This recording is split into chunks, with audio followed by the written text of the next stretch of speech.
वो आखिर क्या हुआ था गोल गोल ग्रह पर। इस फैन मेड स्टोरी का यह पार्ट 5 है। अगर आपने पार्ट 4 नहीं देखा है तो जरूर देखिए, उसकी लिंक आपको कमेंट बॉक्स में मिल जाएगी। पिछले पार्ट में हमने देखा था कि बालवीर, दैत्यानी और महाभस्मपरी कालास्त्र बनाने की किताब कालकोल को लेने के लिए भूतलोक गए, बट उनको भूतलोक पहुंचने से पहले ही गोल गोल ग्रह से आजाद हुई उस बुरी शक्ति ने भूतलोक के राजा भूतभुजंग को मारकर कालकोल किताब हासिल कर ली थी। अब बालवीर, महाभस्मपरी और दैत्यानी के पास उस बुरी शक्ति को रोकने का कोई भी उपाय नहीं बचा था। अब सुनेंगे हम इसके आगे की कहानी, तो बिना भस्म दैत्यों को जगाए स्टार्ट करते हैं आज का ये एपिसोड।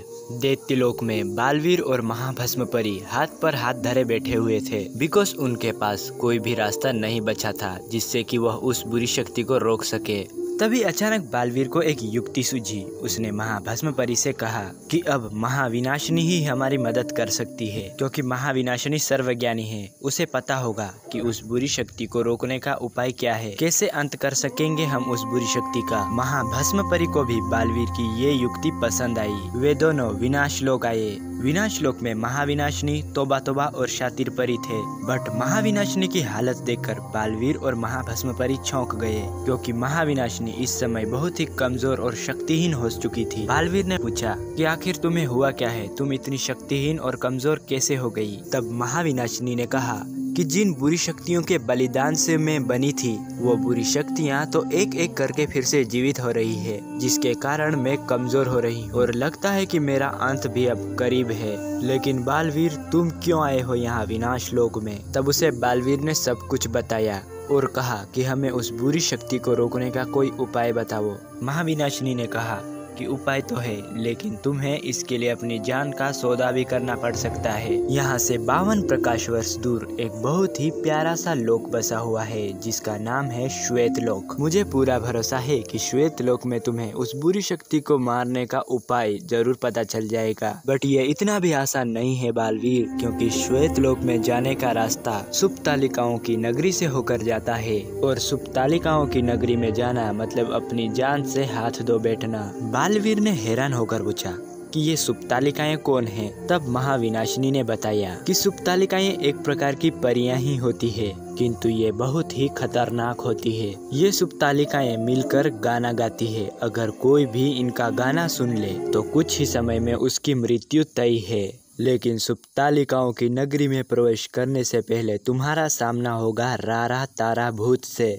और बता दूं कि रारा तारा भूत भी कोई मामूली भूत नहीं है। वो तुम्हें कहानियां सुनाएगा और उसके बाद उस कहानी से एक प्रश्न पूछेगा। अगर तुमने उस प्रश्न का सही जवाब नहीं दिया तब रारा तारा भूत तुम्हें मार देगा। और सबसे बड़ी बात कि यदि कोई भी रारा तारा की कहानी सुन लेता है तो वो जिंदा नहीं बच पाता। अब तुम ही निर्णय लो बालवीर कि क्या तुम जाओगे। बालवीर ने कहा कि मैं जरूर जाऊंगा श्वेतलोक। हर बार मैं यही सुनता आ रहा हूँ कि वहाँ जाने के बाद कोई भी नहीं लौटता, लेकिन मैं उन सारी जगहों से वापस लौट कर आ चुका हूँ और इस बार भी मैं जरूर लौट कर आऊंगा। महाविनाशिनी मुस्कुराई और बोली, हाँ, तुम्हें क्या लगता है कि हर बार वही होगा जो तुम चाहोगे। ठीक है बालवीर, जाओ, हो सके तो फिर मुलाकात होगी। बालवीर मुस्कुराया और वहां से उड़ चला। एक तरफ एक बहुत ही पुरानी ताबूत खुली और उसमें से बालवीर की सबसे बड़ी दुश्मन भयंकर परी फिर से जाग उठी। जागते ही वह जोरों से हंसने लगी। और इधर विनाशलोक में महाभस्म परी ने शातिर परी और तोबा तोबा से कहा, बड़ी बुरी हूँ मैं, मन बदलती हूँ। ये तो मुझे पता है कि मेरे भस्म दैत्य भूचाल को उस बुरी शक्ति ने अपने वश में नहीं किया है, बल्कि भूचाल को किसी और ने अपने वश में किया है। तोबा तोबा, जाओ और पता करो कि भूचाल को किसने अपने वश में किया है। हो सके तो उस दुष्ट को अपने साथ यहाँ लेकर आना, और अगर ऐसा नहीं कर पाए तो यहाँ कभी वापस लौट कर मत आना, उसी के साथ वहीं पर बस जाना। ये कहकर महाभस्म परी ने तोबा तोबा को भेज दिया। और फिर महाभस्म परी ने शातिर परी से कहा, शातिर परी, तुम जाओ और ये पता लगाने की कोशिश करो कि गोल गोल ग्रह से आजाद हुई वह बुरी शक्ति कहाँ छुप कर बैठी हुई है। महाभस्म परी का कहना मानकर शातिर परी भी वहां से चली गई। महाविनाशिनी बहुत ही कमजोर होकर अपने सिंहासन पर बैठी हुई थी। तभी वहां बालवीर और महाभस्म परी को ढूंढते हुए दैत्यानी आ पहुंची। महाभस्म परी ने दैत्यानी को सब बताया कि बालवीर श्वेतलोक गया है। तभी दैत्यानी की नजर कमजोर महाविनाशिनी पर पड़ी। महाविनाशिनी को देखकर दैत्यानी को बहुत ही गुस्सा आया। वह गुस्से से बोली, महाविनाशिनी, जिसने तुम्हें बनाया उसी के साथ तुमने गद्दारी की। मुझे मारने वाली महाविनाशिनी, अब तुम मरोगी मेरे हाथों। ये कहकर दैत्यानी ने महाविनाशिनी पर वार किया और महाविनाशिनी पंच तत्वों में बिखर गई। दैत्यानी जोरों से हंसने लगी। हंसते हंसते दैत्यानी बोली कि अब परीलोक में बालवीर भी नहीं है और रानी परी भी नहीं। समय आ गया है परीलोक की नई रानी परी बनने का। अब मैं अपना सपना पूरा करूंगी।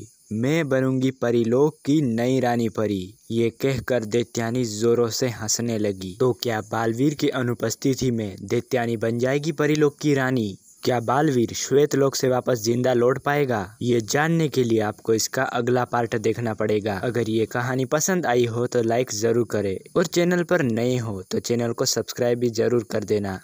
तब तक के लिए गुड बाय।